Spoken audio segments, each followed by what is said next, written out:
my name is Ava Herms, and today I will be teaching you about some best practices in inclusion. The first thing I want to talk about is what is inclusion? Inclusion is the act or practice of including students with disabilities in regular school classes. What can you do to promote inclusion in the classroom? So as a paraprofessional, there are a few things that I think you should be familiar with, and that's technology, collaboration, peer tutoring, modeling, and active learning strategies. The first thing I want to talk to you all about is technology. So it's really important for you to know how to use assistive technology students may have. Some of your students may have devices to help them communicate, to help them read, to help them write. So it's important for you to know what they are and the basics in case something goes wrong and they need help with them. It's also important for you to become comfortable with technology that is regularly used in the classroom. So what I mean by this is whether the special education teacher or the general education teacher, whichever classroom you're in, they might use, for example, Google Classroom a lot. And it'd be really helpful for you to know how to access it, how to post things, and how to keep track of our students, just to make it a little bit easier. The next bullet is to offer technological supports to help accommodate students with disabilities. Alright, so an example of this is for my students when we have to type up something that we've written in writing class. I usually do it on Google Docs, and what I do instead of having them type it out, I have them read it or repeat after me on the voice typing tool on Google Docs, just so it's faster. It helps with reading fluency. So just know of ideas that might help everyday tasks to become a little bit easier for our students. And then the most important one I would say is to use technology to communicate. Which goes hand in hand with our next slide, which is collaboration. As a paraprofessional, it is extremely important to collaborate and be flexible. There'll be lots of people that you'll have to collaborate with. Some of them are the special education teacher, the general education teacher, other paraprofessionals, school psychologists, students. You'll have to be making plans and working with everyone. Alright, the next thing I want you to be familiar with is peer tutoring. Peer tutoring is a program where students with and without disabilities work with each other and support each other's learning. There are some benefits. It's both of the peers learn from each other. The students with and without disabilities, they learn. It also builds relationships and friendships.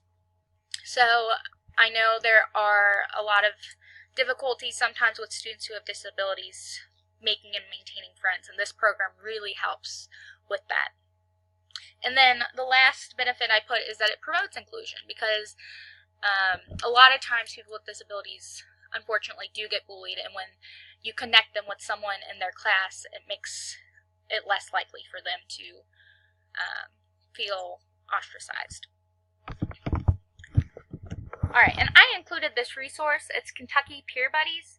This is the peer tutoring website. It has general information about peer tutoring. It has a tab for educators, which that makes sense for you to go on to. It probably makes sense for you to honestly look at all of the tabs, at least a little bit, but probably focus the most on the for educators, and then also the resources tab. When I was in high school, I was actually in this program, and so I firsthand can tell the benefits. Okay, the next thing that you should be familiar with is modeling. So one strategy I really like with modeling is called I do, we do, you do. So with this strategy, you would do the task, then like as a class or maybe as small groups you would do it together, and then the student would do it independently. So when the student gets an assignment, that's the best way for you to explain it, is to do it first, or do like an example of it, have them do it in small groups or as a class, and then have them do it independently. I also said it's a good idea to role play expectations. So maybe like call on a friend and be like, or a student, and say, oh, if I asked you to start your homework, how would you look? And ask them to show you physically how they would look, or act, or anything like that. Or even with making friends or behaving in the class, you can role play conversations that you might have, small talk, body language, eye contact. And then the last one I have is demonstrate what is expected by the student. And you can do this for academic or behavior. It's beneficial for both strategies. And that's just basically being very clear of what you're expecting of them, and even like showing them, like I said, role playing, doing it as an example. Alright, and then I have active learning strategies. So one of my favorite active learning strategies, and I think this is really great for inclusion, is think, pair, share. So for this, you give the student some time to think over an answer. I would give them 10 seconds to a minute. It just depends on what the question was. Then they turn to the person next to them and they talk about what they said. And they both share their ideas. And then, as a group, they share what they came up with the entire class. And so this is really good for inclusion because it's partner work, and gives them a chance to share their ideas with maybe someone that they wouldn't usually share their ideas with. Then, of course, differentiating is very important because all of our students will have different needs. So obviously we need to make sure that what they're doing is appropriate for their abilities. And then lastly, small groups. And with small groups, make sure that it's not just the kids who have disabilities in the group. If it's in a mainstream class, we want to, our focus is inclusion, so we don't want that the group is a group of students with special needs. We want them to, we want them to be included in the general ed classroom. All right, and here's a few tips that I thought was really important. So these go pretty close together, hand in hand. So the first one was do not define your students, and also, so basically,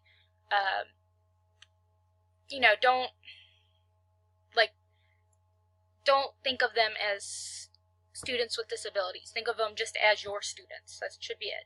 But also, your role is primarily to help students with disabilities. However, don't limit yourself. So even though it is your job to work with these students in particular, help all students in the class if they need it. You should be you should just be there for all students. And part of inclusion is that they want to fit in, they want to be treated normal. So if you're only giving attention to them, then it's not going to seem normal when you help them. So help everyone in the class if they need it. Alright, so I have included some resources that might help you with inclusion in the classroom.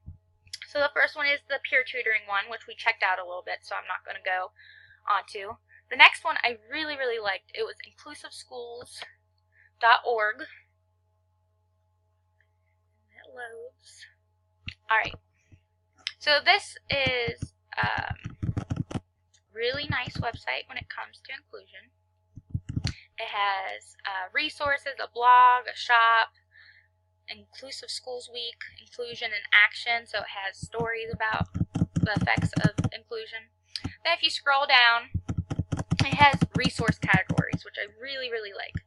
So it has a category on assessments, collaboration, family involvement, inclusion basics. It has lots and of categories. Oh, there's one specifically for paraeducators. Let's see. And then it has articles about different topics that fall into the category. There's one for online resources for paraeducators, which might be a good thing to take note of. Alright. Then the next one is called Oliebeam.com.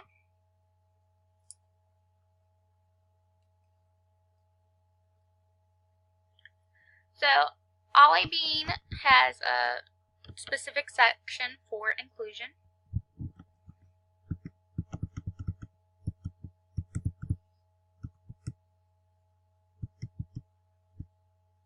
Then it has, it's not loading very well, but it has a lot of personal stories about inclusion and how